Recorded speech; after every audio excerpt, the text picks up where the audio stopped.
if you want to fast forward, we're just going to probably chit-chat for a couple minutes and let folks jump on. So you can probably skip ahead a couple of minutes. This may not be all that interesting. So Hugh, welcome. Thanks for letting me be here.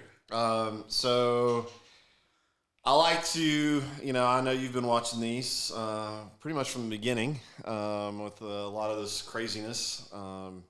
But we'll let it sit for a few minutes and let some folks jump on. We got 14 folks jumping on. Hey, if somebody can let me know that the audio sounds good out there, just want to make sure that we're coming out there live. All right, looks good on Facebook. And while you're sitting and waiting, hello, Crystal Baldwin. Sounds great. Thank you, guys. So hit that share button.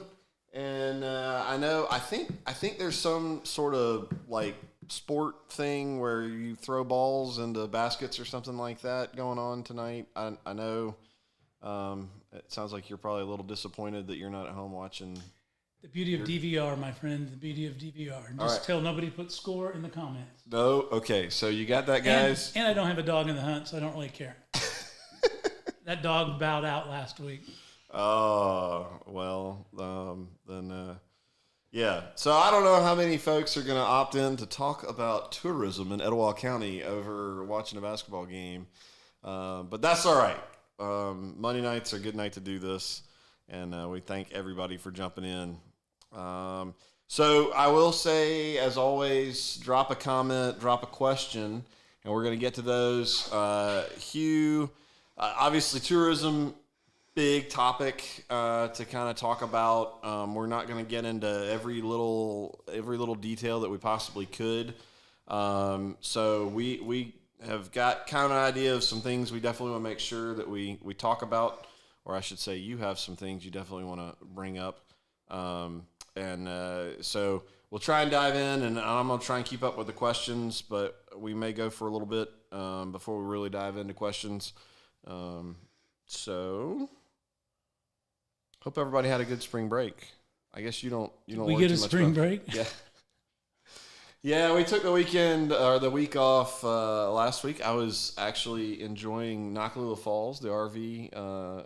You were a tourist in your own town. I was. Hey, when you work 6 days a week and you have a job that's dependent on this time of the year, you can't go too far. So it was awesome. Stayed out there and, got up and went to work and came back and had a campfire, and it was a lot of fun. So you're laying out there by the pool and you see an 18-wheeler full of pontoon boats going up the hill, and you're like, no, I wish I'd run them down and steal their boats because we don't have any. So it's they're all out on the water, I guess. All right, guys. Well, let's dive in. Again, thank you so much for joining us tonight. Michael here, if you don't know who I am, on Advanced Etowah, and Hugh Stump. Can you slide forward just a hair? I think I didn't get the camera quite turned over enough to keep you way back there. So I don't want you off the...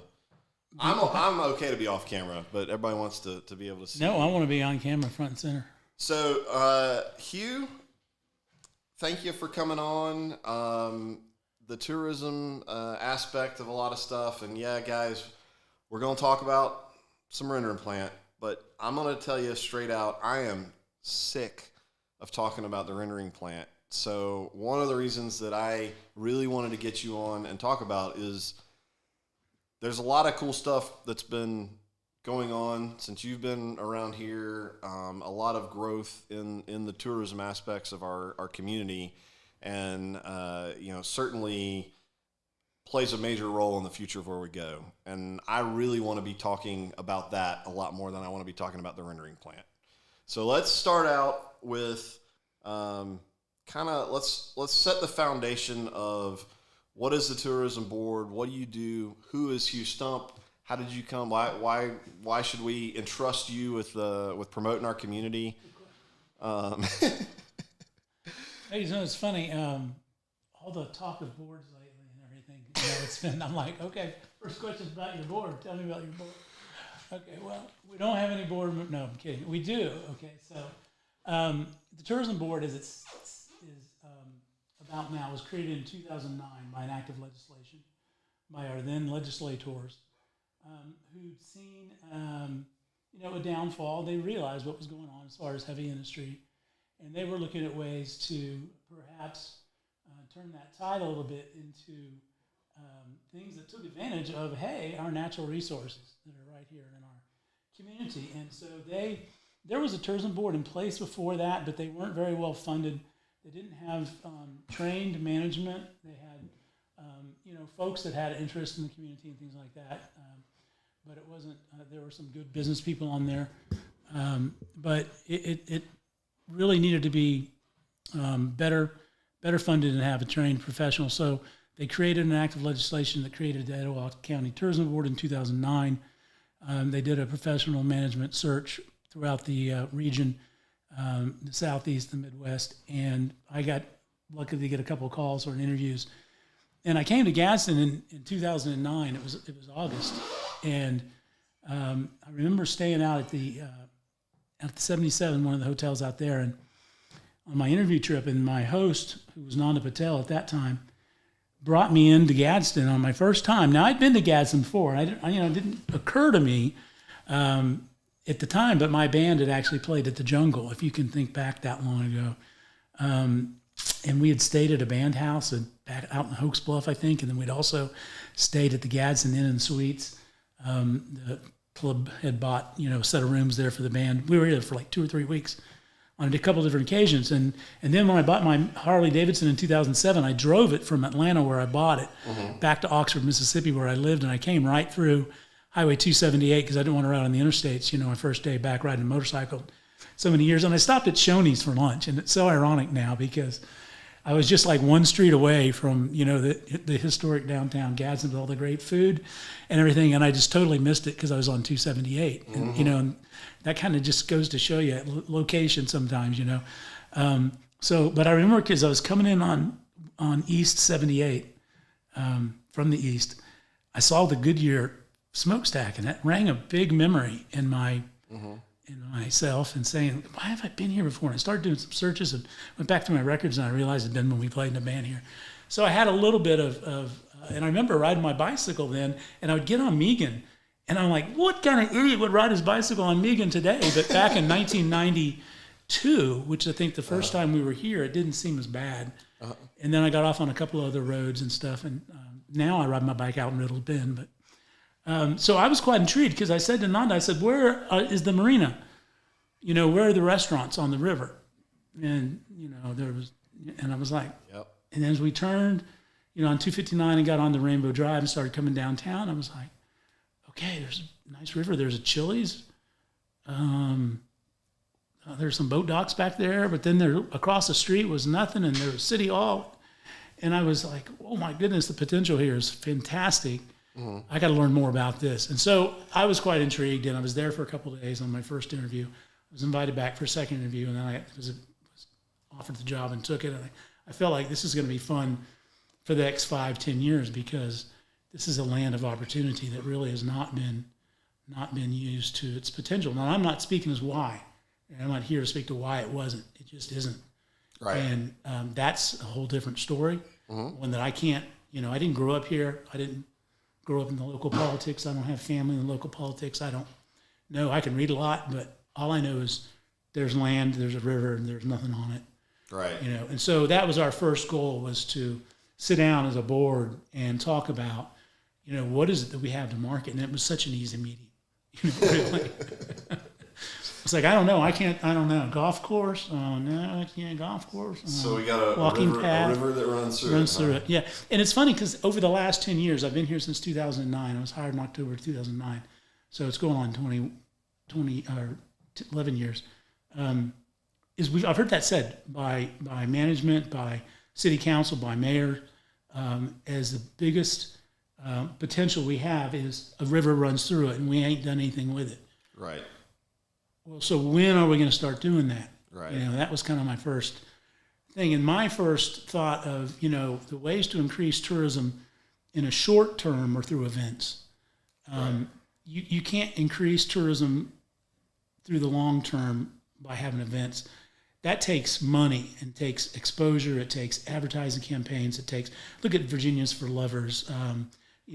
There's great Niagara Falls. There's great, hooks that have come across, stand the test of time. Right. Where are you going after you win the Super Bowl? You're going to Disney World. You're not going to Orange County, Florida. Right. Okay? Everybody knows where Disney World is. That's in Orlando. They have no idea what county it's in. I didn't until just a few seconds ago. That's why you say that. So one of the things we decided right off the bat was, we did not want to market ourselves as Etowah County Tourism because no one knows, except for the people that live in the county or surrounding it. And there's an Etowah, Tennessee. There's an Etowah, Iowa. I think there's like 3 or 4 Iowas. Etowah's out there in the world. And, so we don't want to market that. But Gadsden is definitely the county seat as far as, administration and as far as efficiency and banking and law, education and everything. So we wanted to use the town of Gadsden in our name, and that's why we went with, the greater Gadsden, subliminal, make this a better place area, because that's exactly what we're marketing, the greater Gadsden area. Yeah, well, that makes sense, and I've said before, folks passing through, just the reality is that when you look on Google Maps, there's not, the Etowah, Rainbow City, South Side. There's just a big label that says Gadsden. Pretty much. When you're talking tourism, that's really what you're looking at, and that's how people think of it. Especially in the 70s, 80s, 90s, 2000s, and even in the 2010s, you're still getting all that print, and you're still getting all of that paper that comes through your mailbox. And now, a lot of that I have control over what it looks like. And if I'm doing a piece, I can control the size of fonts and size of cities and locations and things like that, which, I'm going to do. But when people put stuff out there natively that I have no control over, they just blow everything off and it's just Gadsden, and that's between Birmingham and Chattanooga, and then we look around the county and we say, but there's other things in the county, that will bleed off of the goodness of what we bring to Gadsden. Right. In the casino business, which I worked in before this, when the sign is saying is a rising tide floats all ships. So it was like when we had one casino in Tunica County, Mississippi. It was like, we got the market, we're good. Well, here's 2. Oh, that's all right, we're still good, we got half the market. Well, here's the 3rd boat. Oh, we're still good, we got a third of the market, and up to 12 boats. And then you're like, we're only 12 of the market. But all the boats were doing better. And then at some point in time, there's always a tipping point, and now they've lost some of that gaming. But that's what we hope to do, is grow Gadsden, therefore grow the county residents that are around it. Right. But when you look at it, you're thinking Etowah County wide. Absolutely. That's what you go to work every day thinking about. It all works. It's all got to work together. That's definitely been a big conversation with. We've talked ad nauseum about the number of municipalities that we have and the issues that we that make it hard. So when I think of all those municipalities, I think how they can tie together and what is that one can do to help another. Right. Like, for example, you get a big softball tournament in Gadsden. Can Vivian Lee Maddox Sports Complex or the Southside City Complex take some overflow, or even a talent? Or if you have, it definitely helps with hotel rooms. Right. Because you definitely have got hotel rooms in Etowah, hotel rooms in Gadsden, hotel rooms in Southside, although the one in Southside closed recently. But you sometimes need those extra jurisdictions, and we'll talk about why that's good in a little bit. Okay.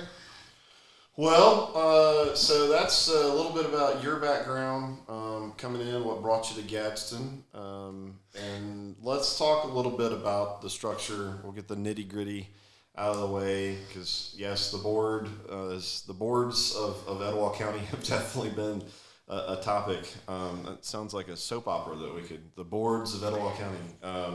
There's definitely seems to be enough drama. So how is your board? Like, who manages you? Where do you get your guidance and direction from? I think it's funny when some of the comments you've seen about the boards, and you say, well, there's too many people that serve on the same boards, and I don't know if that may be true or not, but the part is there's a lot of people in this town that are very invested in the town, and that's the reason they tend to get picked to be on things, because they have a viable, effort, work ethic to want to be involved. Okay. And I think there would have been some posts where if you want to be involved, here's the list of what you need to do. And no one's going to come knocking at your door if they don't know you. Right. You have to go be proactive and knock at their door and say, hey, I would like to consider running on the preservation board or airport authority board or whatever board it is, and figure out what the parameters are and who controls that seat and how to learn about talking to those people and do it in a really polite way. You know, I'm not here to get your job, you know, not that kind of stuff. It doesn't work. Right. People don't work with that kind of thing. They need to have that politeness to them. Right. And there's a way to do it. Now, I'm not going to say that it's the easiest way to find where that application is to get on that board, and maybe it could be easier, but I would say that it's there if you want to do it. But anyway, back to us. So we were created, like I say, by an act of legislation, which doesn't make us a for-profit or a nonprofit or anything. We're kind of our own entity. We're not a 501c3. We're not a 501c6. We're just an act of legislation that said, you here, boom, you exist. And that was done via a local bill, because we know what local bills are, and a little bit of that now we've learned about. Yep. Local bills where all of your local legislators want something to happen. They all agree to it. They vote for it. Then all the outside legislators will leave it alone because they don't want you to come into their sand party and mix up their sandbox. Right. That's the way that typically works. In this thing, this was for a tourism board in Etowah County. Nobody had any issues. It passed lickety-split. What it did was created a 9-person board and gave a set of stakeholders appointments to that board. And it also gave them some money, some funding. The first pot of money they got was what originally was called the Convention Center Fund, which was $1.50 per room night. Right. That had been levied on room taxes a number of years ago to fund a study for a convention center in Gadsden. Okay. It didn't really get real far down the road. Traction, again, it's before I was here. Why it didn't, I've got the study in my hand. You know, I can look at it. I think that there just wasn't a stomach for it at the time. The leadership maybe wasn't as visionary as could be. So it kind of just got left, and the money just kept piling up. And when they created the tourism board, they gave us that money. That was kind of our seed money. Okay. And then we were also giving part of the lodgings taxes. I'll go through that next. But I want to talk about who's on our board, just so you'll get an idea, because you'll know most of these people. They're they're very popular, not popular, that's not the right word, but very outgoing and in our business community, and they're entrepreneurs. And most good entrepreneurs that do well, they get invited to do things and get into their projects. Right. And that's a good reason that helps us up. So the first 4 appointments to our board, and like I say, there are 9 of them, come from the legislators themselves. Back when we were created, it was Larry Means, Blaine Gallagher, Phil Williams, and Jack Page. Okay. Well, none of them are on legislators anymore, but we're still in existence because it didn't depend on them. Right. They made the law. The law follows them, goes past them. So currently, Senator Jones has Jeff Overstreet as his appointment to our board. Jeff, you may know, has been an Etowah County Commissioner before. Representative Craig Lipscomb, his appointment is Jay Freeman. Jay Freeman's a law enforcement officer in Southside, and I believe is on the Board of Education as well. Representative Gil Espel, Dave Tumlin is his appointment. Dave's very connected to the river. His family's lived here for eons. Dave's also president of the Neil and Henry Lake Association, so we have a good tie-in with him and that group here. Becky Nordgren, Representative Becky, her appointment is Jamie Moore. He also serves as our vice president. Jamie Moore has a video production company here in town, Jamie Moore Productions. He's done commercials and tourism and politics and all kinds of things for eons, and he's a great film representative. The mayor of Gadsden gets an appointment. His appointment is Harry McClendon. The County Mayors Association gets an appointment, and their appointment is currently John Hatley. County Mayors Association, you may have heard of them. They're a group of all the mayors of the communities. Okay. They get together bi-monthly, have a little dinner, discuss things going on in the county per se that might affect one. I've heard, I've got bad weather coming in. Do you need my loader? Do you need my skid steer? Do you need to borrow a dump truck? I've heard all kinds of, ways of county mayors helping each other in these conversations. So they get along well. It's good to hear. Like I say, John Hatley, who's a Southside councilman, he's currently their appointment. The local hotel industry does a survey each year or each 4 years, a petition, and they've nominated Nanda Patel and she's currently our secretary. And Nanda owns the Holiday Inn Express and Suites, both here and in Fort Payne. County Commission, Joey Stathem's on our board. They used to rotate board members every year, but they've decided to go with a stationary 4 years at a time. Okay. And Joey's currently. That way they get repetition and they don't have to change out a member every year and, show them where we're at and where we've been and where we're going. There's consistency, so that's a good thing. And then Chamber of Commerce, Kendall Hamilton is our chairman, and she's appointed by the Chamber of Commerce.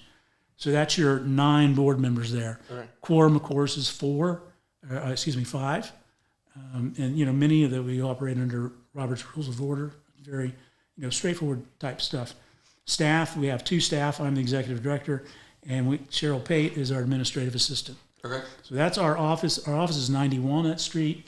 It's in the amphitheater complex. We're there Monday through Friday, 9 to 5, as needed on weekends and during special events. Okay. I'm seeing one question from Martha. Said, why are there no women on this board? We do have. Well, let's see. I see 2 women. Nanda Patel and Kendall Hamilton are both women. Okay. So hopefully that helps answer that question. Our financial advisors are our board treasurer, which is Todd Heinzman with BMSS. He used to own his own firm here in town. They've merged, and he does a great job. He's a very popular accountant and treasurer around town. And then our audit is Gerald Pentecost. This is our first year working with him. Jim Parr had been our board auditor for the last number of 9 years, but he's slowly retiring. So we've brought Gerald in to help us out. And then of council is Christy Knowles and Emily Mills. All right. And that's kind of the people that I interact with. My job is to do what they tell me to do based on what I suggest they do. Does that make sense? That makes perfect sense. And they're my sounding board, kind of like, was that a good idea? Does that look like a good thing right now? Can we afford to do that? How's that going to look optically right now? Okay. Those kind of things. And then they bring ideas too. Have you ever thought about doing this or that? And, we're always open to, no. Yes, we have. All right. Hey, guys, so I am seeing some of the questions about what's going on with tourism. I promise we're getting there. I just felt that, especially with all we've been going through the last 6 months, I think having this conversation about the inner workings, this isn't the sexy side, but as we're learning, how these boards are defined, who's running them, all that kind of stuff, it makes a big difference. And a lot of what we've experienced, a lot of us, myself at the forefront, is I don't know what I don't know, and I haven't had the time to learn. And I think it's while it may not be, hey, here's what we're doing to, attract a national sports team into Etowah County or something like that. But it's still, it's important to understand and to take the time to really see how everything runs. And I just want to point out one thing, and we talked about this beforehand, because one thing that kind of jumps out at me when I look at this board is, well, how come every municipality doesn't have its own seat? Which, that goes back to the greater conversation that we keep coming back to. We've got so many municipalities in such a small area and the challenges that brings. But you were explaining to me that number one, you don't want the board to end up being, the standard Baptist church committee with 1,000 people on it that can't really make decisions. The county mayors association, that's the mechanism. It brings the communities together. Yeah. Okay. So that's their mechanism to get. So if you live in Etowah, that's how you can get representation on this. Yeah, I would say whatever community you live in, you always call your mayor and espouse your concerns, your questions, and he'll pass them along either to me directly or to John Hatley, who's currently the county mayor's associate. But most of the mayors, have a pretty open line, so I don't mind them calling. All right. Well, you can call me. Give you my phone number for the end of the day. Well, hey, you follow him on Facebook. He's live all the time. So a lot of these events that have come to fruition. So all right. So real quickly, we can kind of talk about the funding because obviously everybody knows that. As it's been said multiple times, follow the money. Follow the money. So. Yeah, you can follow our money. It's pretty easy and pretty straightforward. And, we do an audit every year. We use QuickBooks. We bank at River Trust Bank. We have a good set of controls that our auditor has agreed with and put in place that our board has voted on. So I think that, where the money goes is pretty obvious. So where's your funding come from? Okay, so a little different than most things that you see in the fact that let's pretend that you're going to buy a hotel room in Etowah County, and we're not going to, for right now, we're going to say it doesn't matter what city it's in. Let's just pretend it's in Gadsden. So, and we're going to buy a $100 hotel room because it makes math easy. You don't pay any sales tax on a hotel room in Etowah County. You do pay a lodgings tax. It's a little more than the sales tax, but you don't pay a sales tax. So you can always say, we don't charge a sales tax. The first 5% of that 12% goes to the city that the hotel is in. Okay. So if the hotel is in Gadsden, it goes to the city of Gadsden. If it's in Rainbow City, it goes to Rainbow City. If it's in Etowah, it goes to Etowah. And they get to do whatever they choose to do with it. Right. Oftentimes, there is usually a mechanism that speaks to what a lodgings tax is collected can be used for. And most times that mechanism is it must be used for tourism purposes. Okay. That makes sense. A tourist person pays that tax. That tax goes to benefit the things that those tourists use. In other words, a convention center, street paving, some would have say. Okay. It gets what that tourism purpose is can get a little iffy depending on how your crowd's going. So gotcha. That's always something to be negotiated a little bit. The next 4% goes to the state tourism department. All right, so you've got 5% of 12% going to the city where the hotel room exists. You've got 4% going to the State Department of Tourism. Now, let me tell you a secret thing about this. Of that, all that money that goes to the state of Alabama Tourism Department, that they get from tourism tax, 75% goes to the state general fund. So when people come to visit Alabama, they pay a tax in the city that they're in. 4% of that goes to the state tourism department, and they got to give 75% of that up. That don't seem fair. They're making all that money for the state. Billions and billions of dollars are coming in each year, but they don't get to keep the tax. I don't mean the money, the tax that's created by all that. They have to give most of it up to the general fund. Now, so that might make you think, well, what the hell would you do if you got rid of the tourism department? Well, you could say goodbye to 75% of the state general fund budget.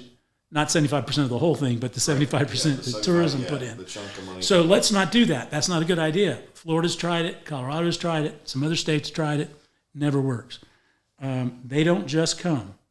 Okay? You got to entice them to come. All right, so we've used up 9%. So now we're going to take another 1%, and 0.5% of that 1% goes to the Etowah County Mega Sports Complex. Now, you might remember that project, kind of big in the news 3-4 years ago. It's lost a little gumption due to funding and other reasons. It's under construction in Rainbow City now. I believe it's either 4 soccer fields that are lit plus 2 practice fields, or 6 practice fields that are lit, or fields that are lit and 2 practice fields. I'm not sure. Haven't been out there in the last month and a half. Do you know where folks can go to? Where can we find out information about that complex? Do you know? I would call the chamber and ask them. They might have a phone number for them. Their chamber has a member on that authority. Okay. They also have a Facebook page. You can go to Etowah County Mega Sports Complex under Facebook. Those would be my 2 best options. And then the other half of that percent goes to Keep Etowah Beautiful, which is a great organization run by Lisa Dover that does water classes for kids on water clarity and cleanliness. They do a Clean the River program each year. So that's where part of that money goes. Then we have, we're getting down to the nitty gritty, 2% left. Okay. One of that percent goes to Alabama Mountain Lakes Tourist Association. Now, if you envision looking at the state of the map of Alabama, everything from Coleman essentially over to Gadsden, all those counties north, those 16 counties are represented in an organization called the Alabama Mountain Lakes Tourist Association. They do for those 16 counties what we do for Etowah County. Okay. So that's where they get funded, is that little percentage point of our lodging tax. All the 16 counties in the north part of the state pay that 1%. Okay. So normally the state would get 5%, but in the northern 16 counties, they only get 4%, and we're one of those. That's why I said they get 4%. Okay. And then the last percent comes to us. Finally, So we get down there. The Alabama Mountain Lakes Tourist Association, I mean, they're also helping promote just, Oh, yeah. hey, come to North Alabama in general. Yeah, absolutely. Beautiful Yeah, mountains and Sure. rivers. And, yeah. Okay. And they do a great job of that. They got a really good budget, almost a couple $1 million budget. So because they get a little bit of money from each county. Now, we have some pretty small counties in North Alabama as far as collecting tourism tax. Blount County, some other counties don't, they don't collect a lot because they got like one hotel, Right. But then you've got, Huntsville, Florence, Madison, Gadsden, Gotcha. kicking into that fund. All right. Well, Go in that. Oh, don't forget that $1.50. That $1.50 that comes to us totally. So if you look at it on an average whole for $100 room, you pay $13.50 for a hotel room tax. In the state, that's right in the middle. There's a lot of counties that pay a lot less, pay a lot more. Birmingham, Mountain Brook, Mobile, some of the larger cities. Nationwide, we're in the low. okay. Low. So basically, percentage. I mean, the takeaway from that, the so what, is, I mean, you're funded by, no kidding, tourists that come here. Yeah. So you're, as an organization, you're financially incentivized to bring more Yes, people in here. absolutely. We receive no money from the city of Gadsden. We receive no money from the county of Etowah, from any other community. We don't petition for money from any of those individuals. That is done in some places where the tourism board receives some money, but they also go to the main city and ask for some more money. Okay. We don't do that here at this time currently. We're just taking the money that we're using. So in other words, if you stay in a hotel room tomorrow night, you will pay the lodging tax. But if you don't, you don't. You never pay it.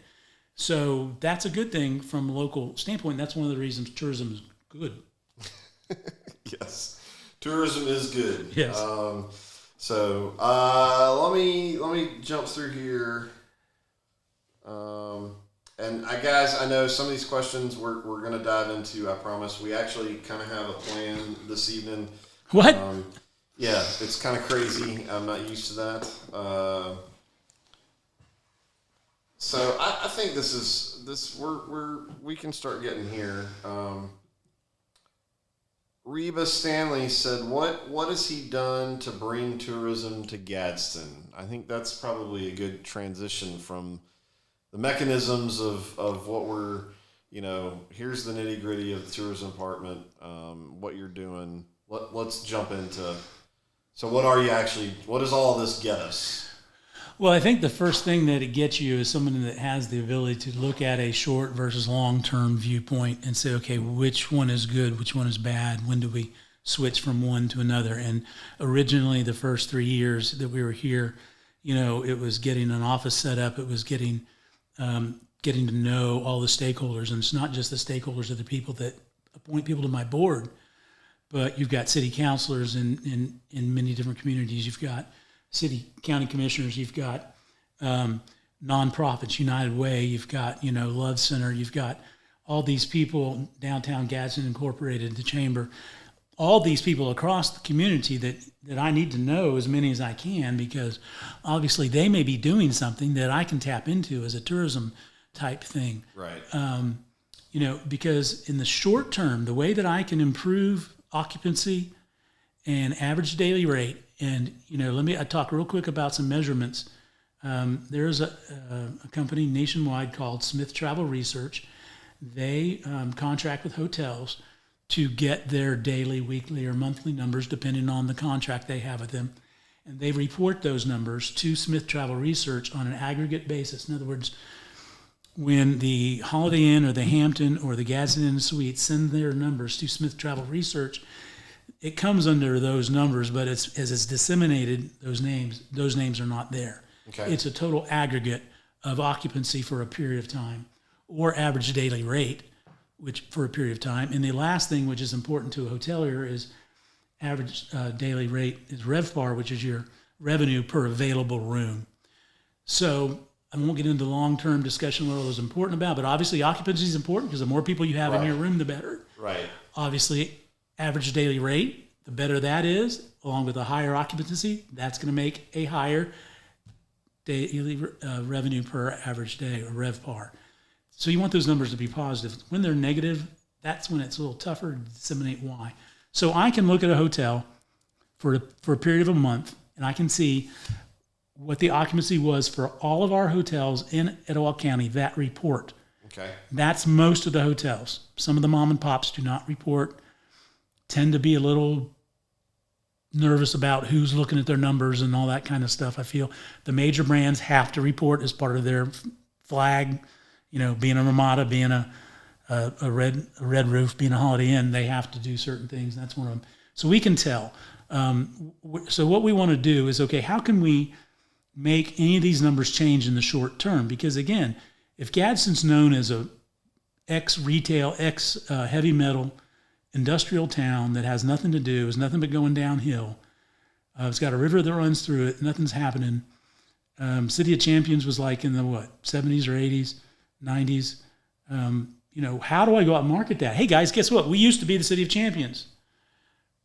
Not the greatest message you want to do. Hey, look, we've got a river that runs through it. So we have to try and massage a message that comes out as something that makes you think, hey, that sounds cool. Right. I want to do that. In short term, you can do that through events. Okay?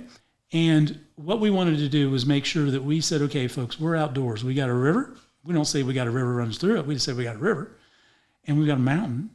And look at all the things you can do. So we really started to highlight Nakalula Falls because it was there. It's in place. You don't have to really build anything right away. I mean, I've got studies on my desk for a restaurant up there overlooking the falls, for a convention hotel overlooking the falls, for someone that wanted to pipe the water down, then back up so there was always water over the falls. And, that would cost a mint because, you really can't create energy. We haven't figured out how to do that yet. But it's short term. So we started looking for we brought a motorcycle rally downtown. Our second year, we brought the Barbarian Challenge. It was, hired a guy to bring the Barbarian Challenge to town. It was a big hit right off the bat. We had hundreds of, almost 500 competitors our first year. It went to like 750 to 900 and then 1,200 and 1,500. And then, we said, let's get the city involved in this. And so they make it a better event, a safer event, a more quality event. They bought the rights. Now they own it, and they put on a great event. Okay. It's getting into the 2000s now with attendees. We have the kids, Gotcha. Kids Barbarian Challenge. And then that flowed along, and then we started looking and say, okay, now we got stuff going on up here. Okay, we sat down with Frankie Davis and Sherman Guyton one day with some of the mountain bikers and said, hey, look, have you you're thinking about building this thing called the Black Creek Trail, but that's just one trail, down and back. That's fun for about a day. How do we build interconnecting trails? What do we need to do? Can we count on your help? And they're like, well, yeah, we don't really know what to do. Help us, which is what the mountain biking community and the running community did. Okay. And they went out, and you can see now, 5-6 years later. Remember, there was nothing up there. Yeah, I know every day coming back from work, every day when we were staying at the RV park, there's lines of guys, mountain bikes right there at the top of the hill. So we, when I first moved here, like I say, in October of 2009, one of the first people through my doors was Ed Watley. And those that know Ed Watley, Ed is a stubborn man. He's got his viewpoints, but he loves the outdoors.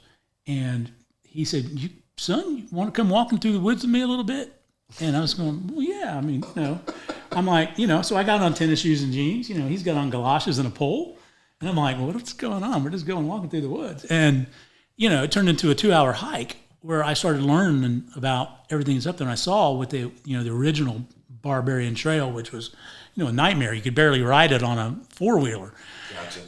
And I brought, what he said would be great. But he said, see that mess over there? That's left by mountain bikers from Birmingham. And I'm going, are you sure? I'm thinking, I don't know. Mountain bikers aren't typically left to leave their trash. Right. He didn't tend to like them. And, through the next couple of years with talking about mountain bikers and meeting them and seeing what's going on, Ed became a fan of mountain biking and mountain bikes. And he was all about it. In fact, we've named a trail after him up at the falls, the Watley Trail. And but I say that because he was a citizen that gave a rat's something about something. And he would get it stuck in his craw, and he would be in there, Alan, like he'd come by every third day. Hey, have you done that? I told you about that. I'm like, no, I haven't. But I'm working on it.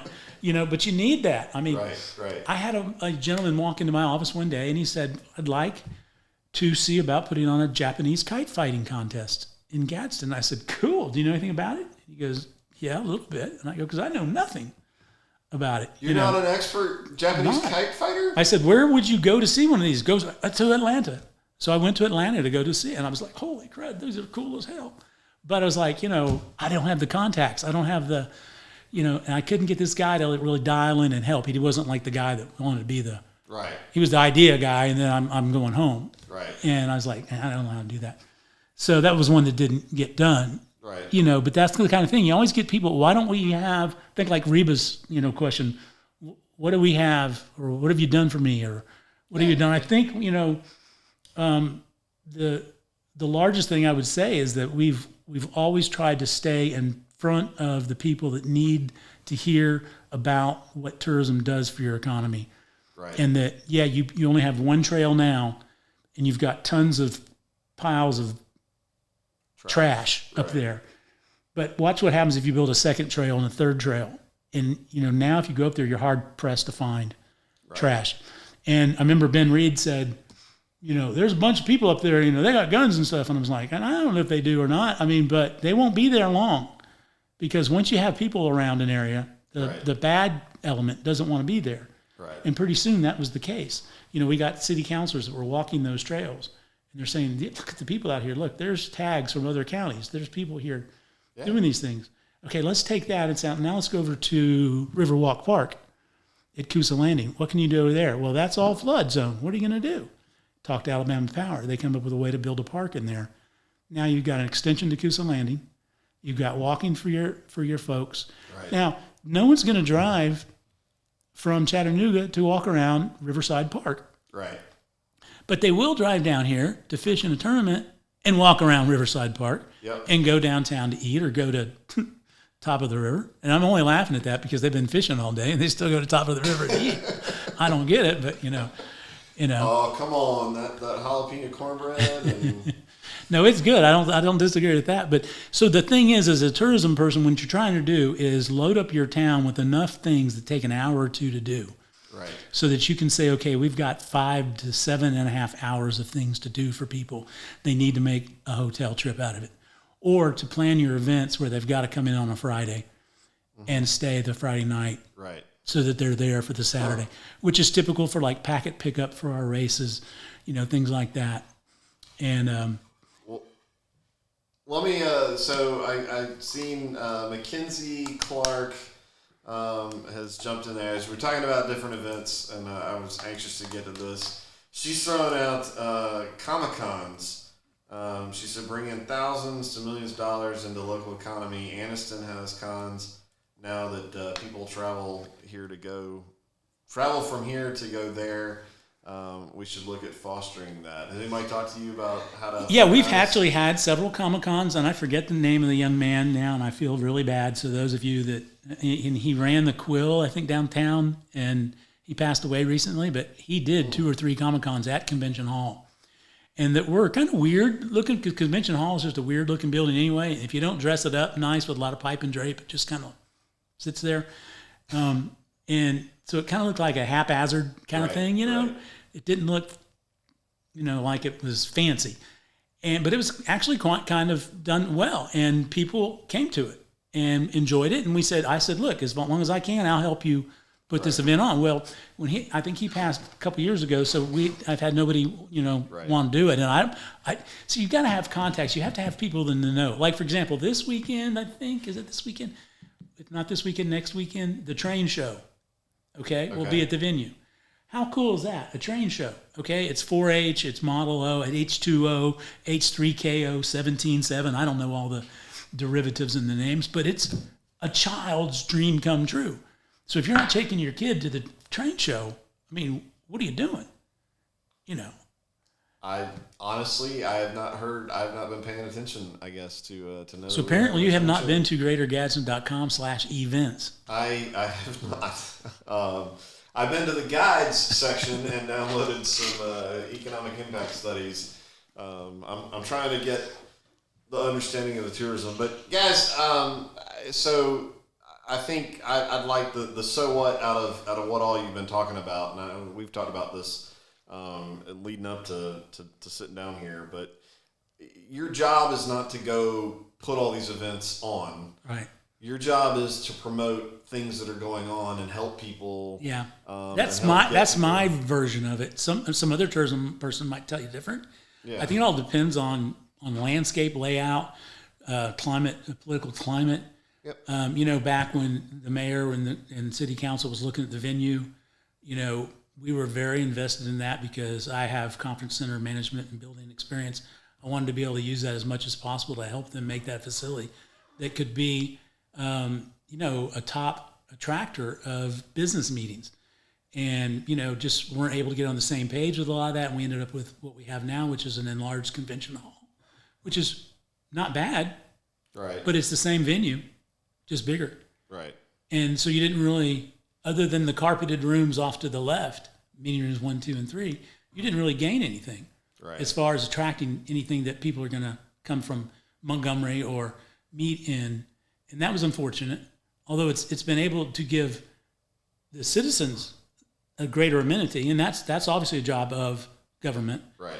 But it would be nice to see a little more of what could have happened. Do you know there are some questions that folks are asking about the venue? Some questions about rumors.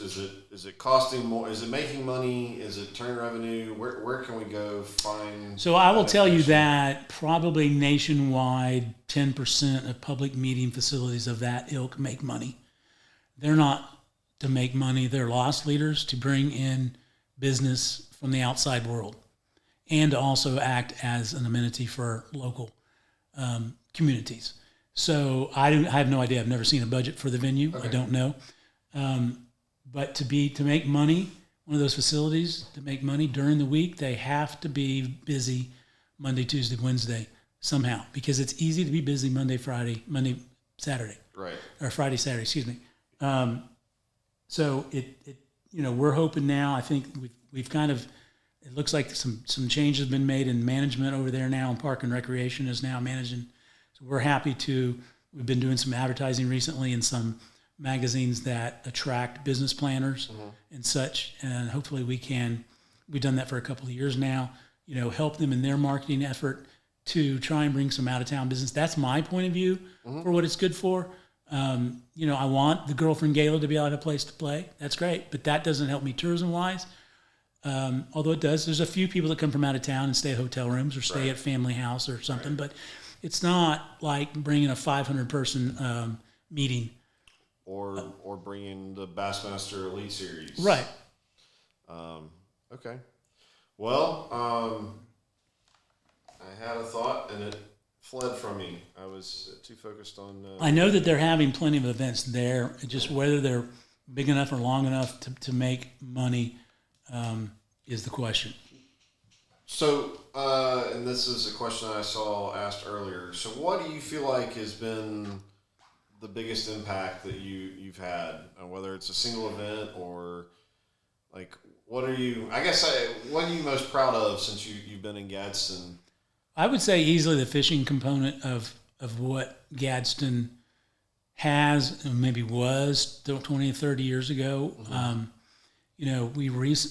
Fishing is not something national tournament fishing is not, hey, Bob, what you doing next week? Nothing cool. You think you could bring the Bassmaster Classic to Gadsden?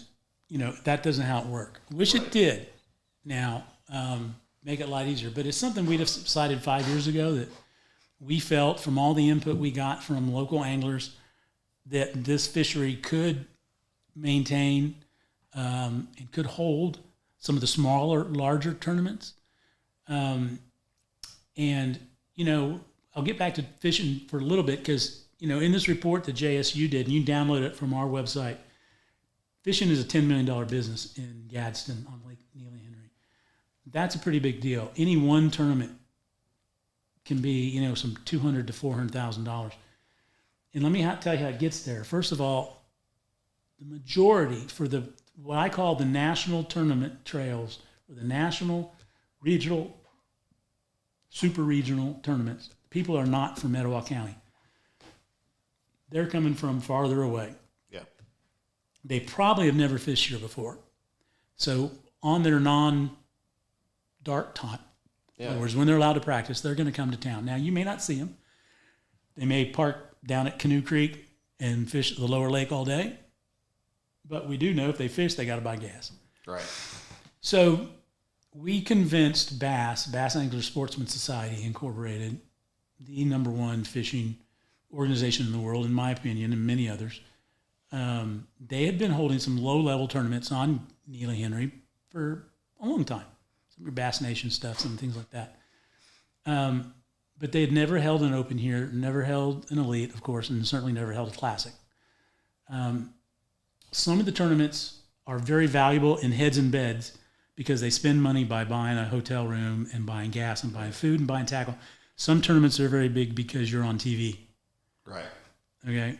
And, TV is kind of like the holy grail. Nowadays, TV is so niched that you can virtually pick the channel you want and pick the tournament that's going to be on that channel if that's the demographic you're going for, whether like Paramount, Outdoors.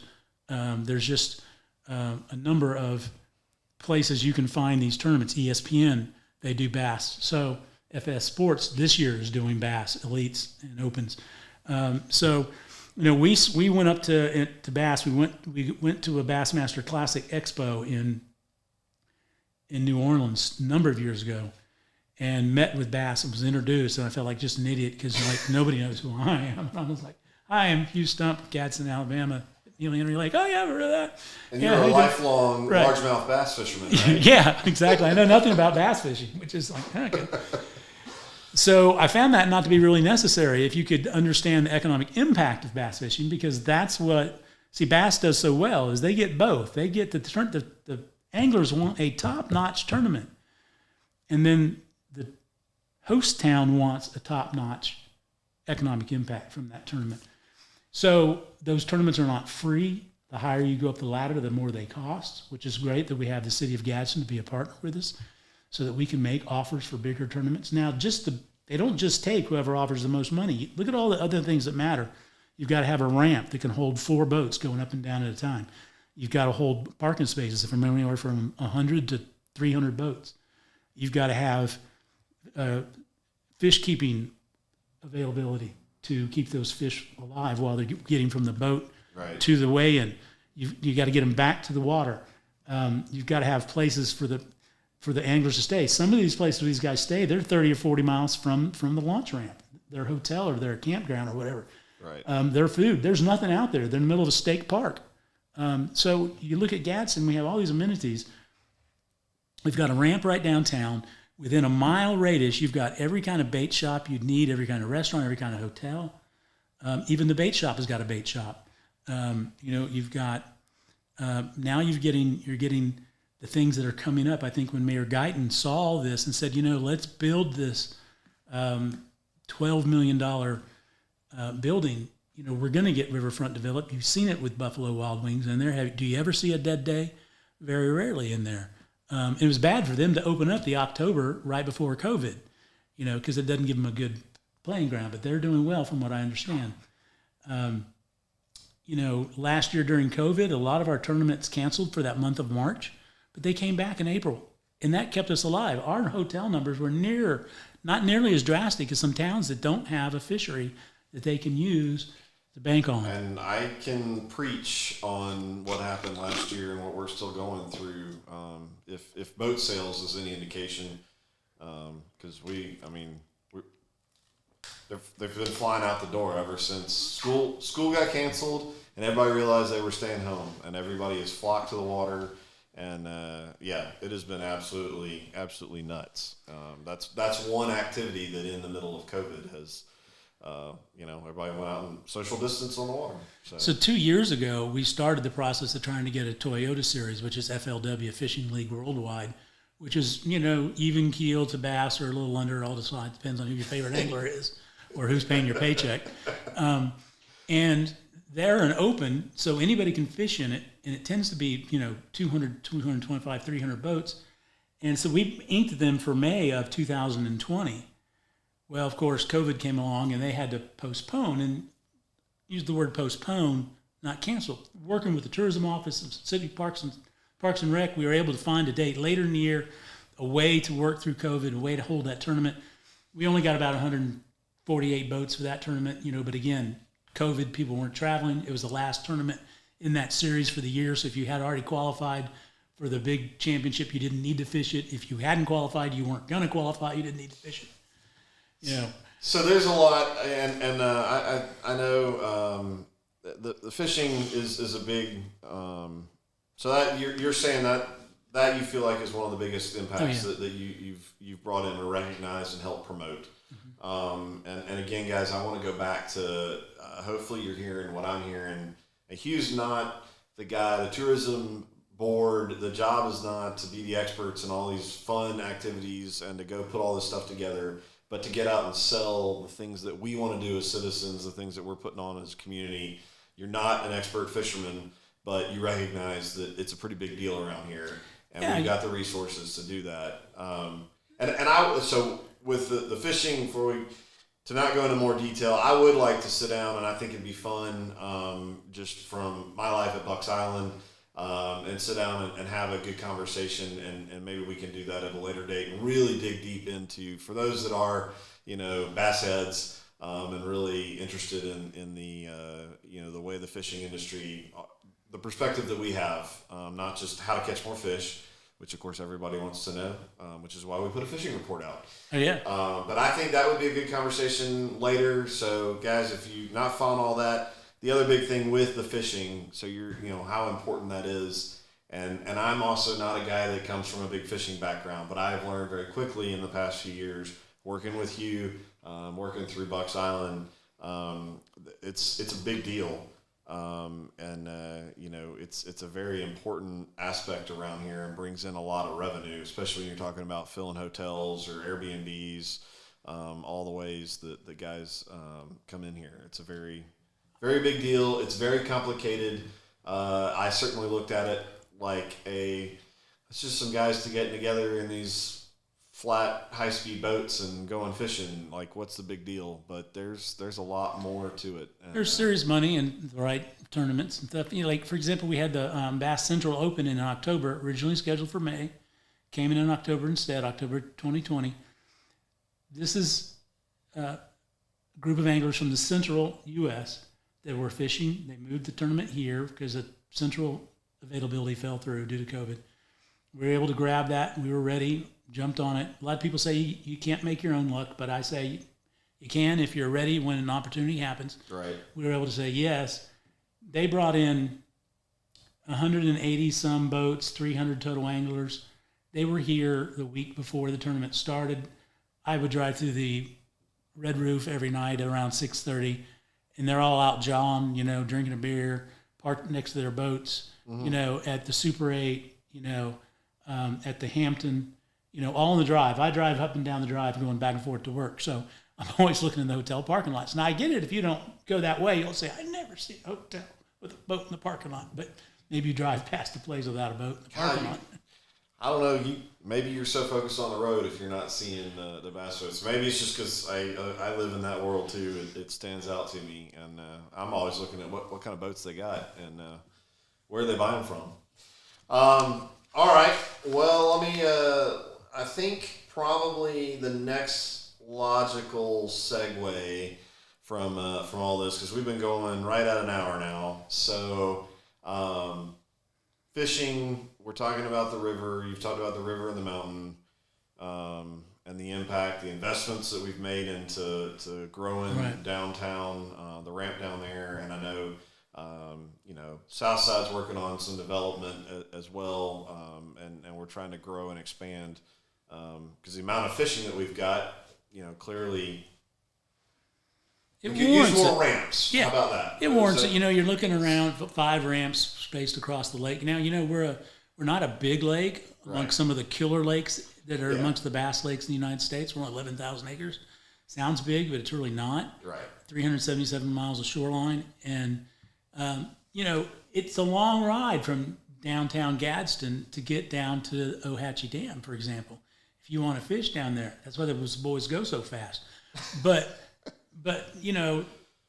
there's still parts of the tournament where you can't necessarily utilize a ramp that's 30 miles away because they can't see what's in your ramp in your live well when you leave. Everybody pretty much got to leave from the same spot. Now you can put your boat in a different piece of water, and you can ride up and do a trailered way and have them look at your live well, but you can't just go down and leave and go down to Canoe Creek Park in St. Clair and do all your fishing and go back there and get weighed in. Right. It can't happen. What I think will happen with these, if Southside finishes their ramp and you've got the new ramp at Canoe Creek, you're going to get some smaller good old boy tournaments, some weekly tournaments. You'll even get some weekend bass club tournaments that will fish those, and that will help those communities. And you get regional clubs. Absolutely. That travel around, and that's even picking up in the kayak fishing world. You're going to start seeing more and more kayaks. So the natural segue, I think, because why is the majority of why are we sitting here is this rendering plant. So how's that playing into your thoughts as you're looking at the tourism aspects of our county and what's going on, and just guys, for some context on the two of us, I learned about the rendering plant first from a phone call I got from you because you lived in Rainbow City, right down the street, and we've been which is this rendering plant's not very far from the house, and you called and said, hey, have you heard about this thing? So you've been paying attention to this from the very, very, very get-go, right? Well, the first I heard of it, which was on that Thursday or something, right before the meeting, and I was hot scooting it right to that meeting, at the emergency management, and I couldn't get in, and I was like, everybody's like, what's going on? And I said, man, this is absolutely nothing like anything I've done. I've been involved in building buildings. We built a convention center in Oxford, Mississippi. It's like I've seen change orders, and I've seen non-disclosure agreements, and I've seen it, and I've said, never seen this, and no information. Now I will stop there at the no information part, okay? Because I don't want to get into how the public, how the administration got to this point. That's between them and them. And I am a Rainbow City resident, so I have no dog in this hunt, if you can believe that, right, or not. Now, from a tourism standpoint, the tourism board met in January, discussed this, and at the end of the meeting did a resolution not wanting the rendering plant located here. There's too much, it is so antithetical to the word tourism. The rendering plant, tourism don't fit anywhere in the same sentence. There is no place for a rendering plant in any place that considers tourism a major part of their economic development strategy. Okay. There's really no more to say than that. Pilgrim's Pride can be the pearl of the ocean and can be the greatest company in the world. But what if they're not? Right. What if they're 10% wrong? Right. What if they're 20% wrong? You get a brand new plant, a brand new building, a brand new organization. Everything runs great. Everybody's happy about it. Let's have a groundbreaking. Let's do this. We're wonderful. It's great until the first thing goes wrong. And then you go, oh, we got to fix that. It's like, okay, this can cost a little too much money to fix that. Just, we'll work around that. And it breeds, worse and worse and worse and worse. And that's my fear. Now, I have two fears. One is I live there, right, and two is I work this whole county. Now I can see the varying wind degrees. I know which way the wind's going to blow. All right. I wouldn't want to live in country club necessarily. All right. If this plant goes through, because the wind blows from southeast, southwest to the northeast most of the time. It rarely blows dead south from the airport to over my house. But I'm only a mile away, so I'm going to get just the residual, just the funk, okay, in my opinion. Now, I think that from a tourism standpoint, somebody said, why don't you call Bass up and tell them to call city council and tell them we'll never come to your lake again? I said, well, because Bass won't make that call. Right. That's none of their business. Right. They just won't come. They just won't come. Okay? They won't even come on a site visit. Okay? Once they know what's going on. And that's where I'm afraid of, is we're going to get stuck, and I'm going to be spending all of my time and all my efforts, all of my energy and all of our money on flame control. Gotcha. And damage control. Oh, it doesn't stink. It really doesn't. Or it doesn't pollute. You know, we already know, Coosa River Keepers already told us we're at a tipping point to some degree with the river, with, you know, some of the issues with that. And we can't take the chance. We just can't. You know, we've heard city council and we've heard leadership talk about the river, how beautiful it is, how important it is, how strong a part it is of our tourism assets. And you cannot turn around and sell land to somebody that's going to put water in the creeks that ends their way back up in that water. I don't see how the two coincide. I just don't get it. So, people know more than me, perhaps. They're comfortable with it. Right. All I know is that we've talked long and hard over the last 10 years of how this town's increased. And I get it. If you've lived here all your life, if you've lived here 40, 50, 60 years, maybe you don't see the change. Maybe it's the same old Gadsden you grew up with. But it ain't the same Gadsden that was here 9 years ago. Okay? I'm telling you, downtown, be able to walk through. You can go outside with your drinks now. It's more of an entertainment zone. It's getting that feel of a big city. It's getting loft apartments downtown. Oh, yeah. You're getting more restaurants. Someone say retail, restaurants, mattress stores. Look, that's what comes with the game. Right. Okay? Growth gets those things. I can guarantee you Sherman Guyton and Lisa Osborne and David Hooks are not out there looking for mattress plants. They're not. That's a byproduct. Right. Okay? Just like everybody that I love when everybody posts, what restaurants should what restaurants should the tourism board go out and get out there for people to, Olive Garden doesn't, Olive Garden comes when the rest of the economy is there to support and the people, will eat there. And we do that. I mean, we do that with a lot of events. We'll say, we make exploratory phone calls all the time and say, hey, Bill, John, hey, is that event? How's it looking? How's the events rights? We're a member of Sports Alabama, which is part of the Alabama Association of Destination Marketing Organizations. We have representatives that go to 2 massive events each year where rights holders are there looking for people that want to woo them to come to their town. Right. It could be bicycle motocross. It could be cross-country skiing. It could be motorcycle motocross. It could be curling. It could be volleyball. It could be darts. It could be pickleball. It could be tennis. And we get to sit there and have the opportunity to talk to these people and say why our area is better. Now, our area is getting better when Gadsden State Sports Complex is done. That's going to be phenomenal for different kind of sports, including a miracle field, BMX track, cross-country track. When the sports complex in Rainbow City, if it gets done, you've got a bunch of soccer fields that you can possibly bring in travel ball for. Maybe tie that in with the fields at Gadsden State so you get more soccer fields. I know the travel soccer is getting enough of my money. So You're at that time, that's another right? major industry. And I know, I mean, there's a number of good documentaries or I can't remember who did it, but there's several towns that, I mean, they literally turn their economy around by building mega sports complexes and literally, hey, all the industry moved out and they built those things in, and now they're. But that's a whole other discussion. Well, you mentioned some of the other things to be proud of, and I won't jump on your time real quick. But the fly fishing at Black Creek, I think, has been a phenomenal success. Yeah. Was not my idea, so I'm not one to take advantage of it. But I can say that we're a big part of marketing it and promoting it to get it to where it is now. But it was a great idea for a fishery. I mean, a creek that right now people are sustenance fishing out of it.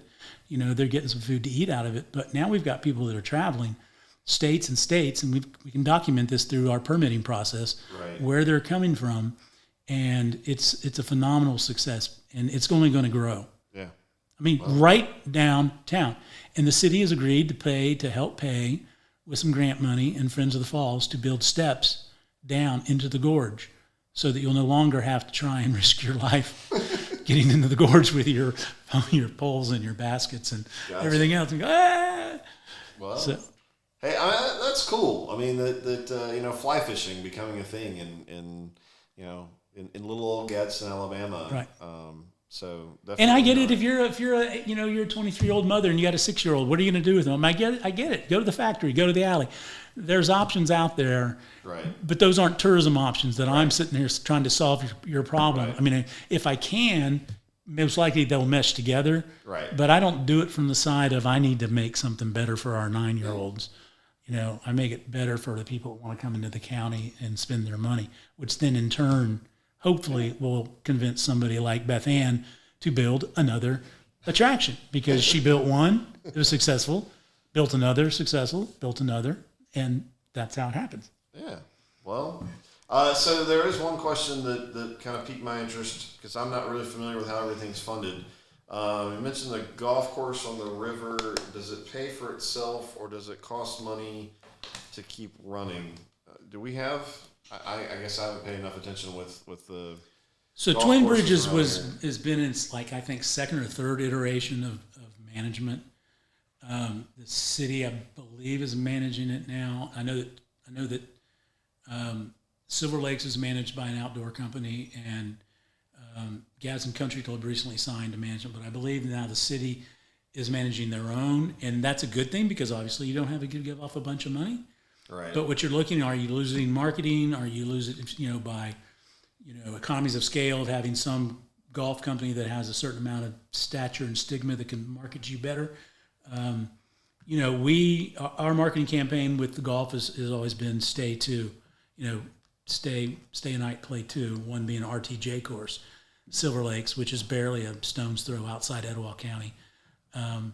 And then Twin Bridges. Now, I've never seen a budget for Twin Bridges. Again, I don't work for the city. Right.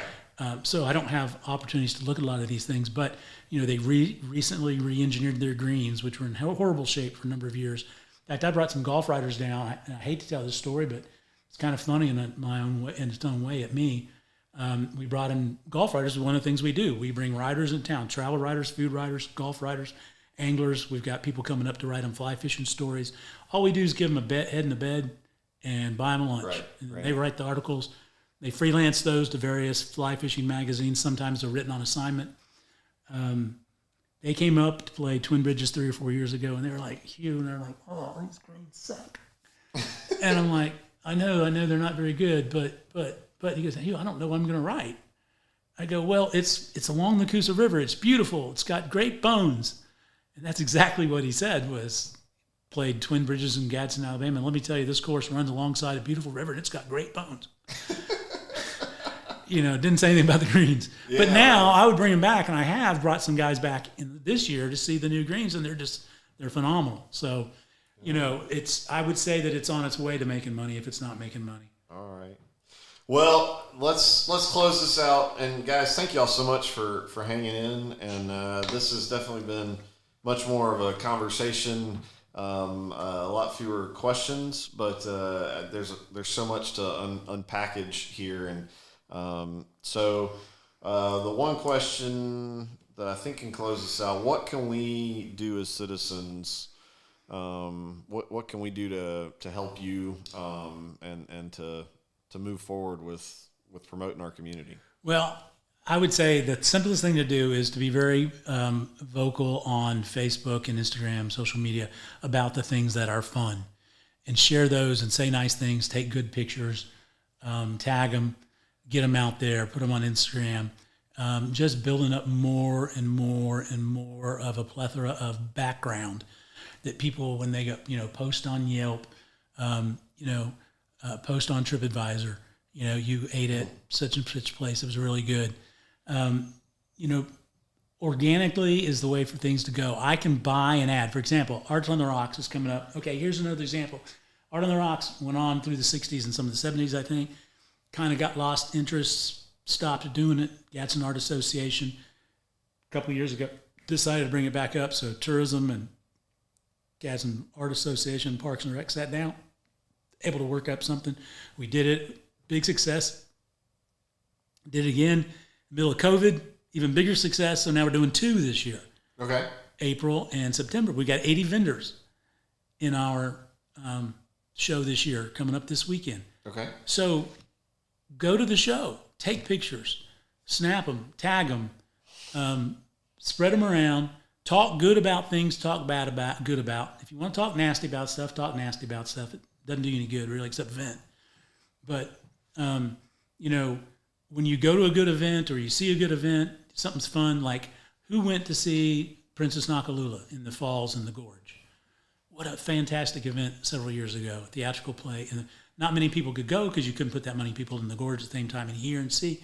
But how fantastic was that? And if everyone that had posted a picture had tagged Sherman Guyton or Ben Reed or somebody, you know, so they had to see that picture of their clients, their people seeing their good events, that would help a lot. Okay.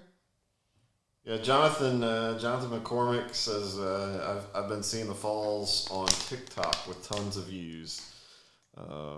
So for some of you folks that are doing the TikTok, I have to leave you that I don't do TikTok. And I want to commend you publicly because you are. I see you. I know we're friends on Facebook, and so I see you going live and a lot of the stuff that you're going to. Again, you're not the expert in a lot of stuff, but this fishing. You know, you're getting out there and publicizing it, and as a guy who does social media for a living, I give you mad props for what you're doing, and keep plugging. So I figured we took Matt Herron, who's from Asheville, and he's a Fish Neely Henry Lake sponsored Bassmaster lead angler. Yep. Took him out with Tammy Brooks, who used to live here a few years ago, which was the library, and helped us out with stuff, and took them and fishing on docks and stuff. And what a joke that was of them trying to catch and talk. But that was the funny part of him trying to teach fishing, and she caught one like that big and beat him. So, it was like. Well, there's, and we're about to kick off. Lots of TV coverage. The Elite Series coming in. That's going to be fun in May. I definitely want to talk more about that later. Maybe we'll do that in a different venue. But thank you so much for your time. It has been a lot of it, and I know normally you prefer to work days and go ride your bike and probably enjoy a nice tasty beverage in the evening. Well, I got most of that done. Okay. Well, I'm holding you from the tasty beverage. I appreciate it. I unfortunately can't swing those hours as much, but. So where do folks need to go to learn more about what's going on with tourism? So obviously greatergadsden.com. You can get all of our downloads, our PowerPoints of this study of this thing, which is another study from 2019. This is our Jacksonville State study on economic impact of Neely Henry Lake. And we didn't talk much about We didn't. About that tonight, but that is something I dropped, and the link to get all these guides. You got numbers like $570 million of economic impact. Yeah. That's not a small number. It's not fooling around, and I don't know how you say, well, $70 million of investment one time, and then $50, 50 jobs at $11.95 is worth that. I don't get it. Yep. So guys, I uploaded it in the opposition group. But y'all go take a look at that, read through it. I know there was, it's clearly a lot of work, a lot of research, a lot of analysis done in there, and it puts some meat on the bone when people say, hey, this river is really important. Well, how important? Well, now you actually have numbers. We know, and the original reason for this report is not for the COVID-19 and the rendering plant, was because we understand that at some point in time we have a date with destiny with a court in Georgia or Alabama, Florida, somewhere about the water that Georgia's taken out of the Coosa River. And if you have no standing, which the judge says, well, so what? What does it bother you? Well, we can say it bothers us a lot, $570 million worth. And that was kind of the basics of the study. But the other parts that came out are now able to be shown that it's not just from the water that's coming north to south. You know, it's about the water that's here, about the water that falls here, the water that comes from other sources. You know, and we can't fool around with that. Yeah, we can't. Well, guys, y'all have a wonderful night. Thank you for hanging in. Go check out the Greater Gadsden website. Certainly follow, and that's a good place to find some information on what's going on. But again, I want to reiterate, Hugh's job is not to go out and put everything on and do all these fun things that attract people to our community. His job is to get out and promote what we're already doing, and to brag on our community and show it off and market it. And so that takes us to take action, to put the time, the sweat, the tears, and you know, trying some of this stuff. So if you got good ideas, I'm sure you'd love to hear about it. Absolutely. And know how you can help them bring it to fruition. And attract more people into our community. So just go to greatergadsden.com and send me an email at the info link, or Hugh at greatergadsden.com. You can't forget that. Yeah. You can't miss us on the internet, Facebook, Instagram. And at the end of the day, we're not that big of a town. So not hard to get a hold of Hugh. Yeah. I'm at the amphitheater office. All right, guys. Y'all have a